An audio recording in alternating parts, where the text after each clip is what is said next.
How can medical evidence for VA compensation claims be obtained? Hi, I'm Mark Whitehead, a board-certified veterans disability attorney. It's important to learn about the process for obtaining medical evidence to satisfy the nexus requirement before starting on VA compensation claims. The format of this linkage evidence is fairly straightforward. All a veteran usually needs is a letter or statement from a physician, private or employed by the VA.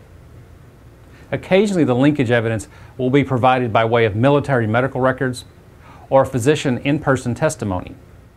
However, the content of the doctor's statement is absolutely crucial to a successful VA compensation claim. The medical opinion linking the veteran's disability to a precipitating service incident must be based on examination and analysis, not just the veteran's testimony, and must detail the reasoning used by the physician to arrive at the opinion. It's also important that the wording of these opinions is very clear and specific. Fuzzy or vague language has been a frequent cause of claims denials in the past. The VA can and frequently does rule medical experts' opinions inadequate if analysis and reasoning are not explicitly present in the opinion. Choosing the right medical expert is key to successfully arguing VA compensation claims. The expert does not have to be a doctor, but must have some sort of medical training in the field relevant to the veteran's impairment. Examples of possible experts include nurses, psychologists, and social workers. The better trained and better respected your medical expert is, the more likely the VA is to rule in your favor. Evidence other than medical opinions can also be submitted to support VA compensation claims. Examples of this usually include studies and articles found in medical journals. Although these will not be sufficient to prove a nexus of evidence, they may support the case and sway the VA when the medical opinions provided are not quite definitive enough. If a veteran doesn't present a medical opinion in his or her claims case, the VA will provide for an examination so that an opinion can be obtained.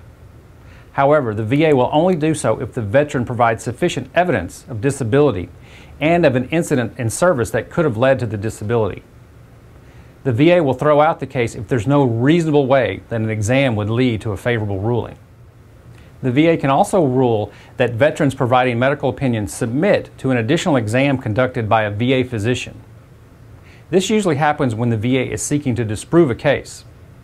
If this happens, keep calm and work with your disability lawyer to ensure that you've provided as much evidence as possible to strengthen your case.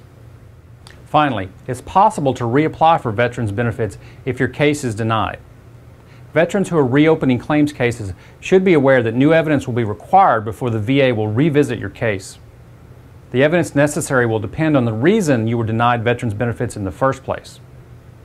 The road to winning VA compensation cases can be difficult, but with the help of a qualified disability lawyer, you'll be within reach of the veterans benefits that you deserve. This topic is discussed more in my free ebook, Veterans Disability Claims: Strategies for a Winning Campaign. Visit www.disabilitydenials.com for a free downloadable copy, or call 1-800-562-9830 to discuss your particular veterans disability issue. I'm Mark Whitehead. Thanks for watching.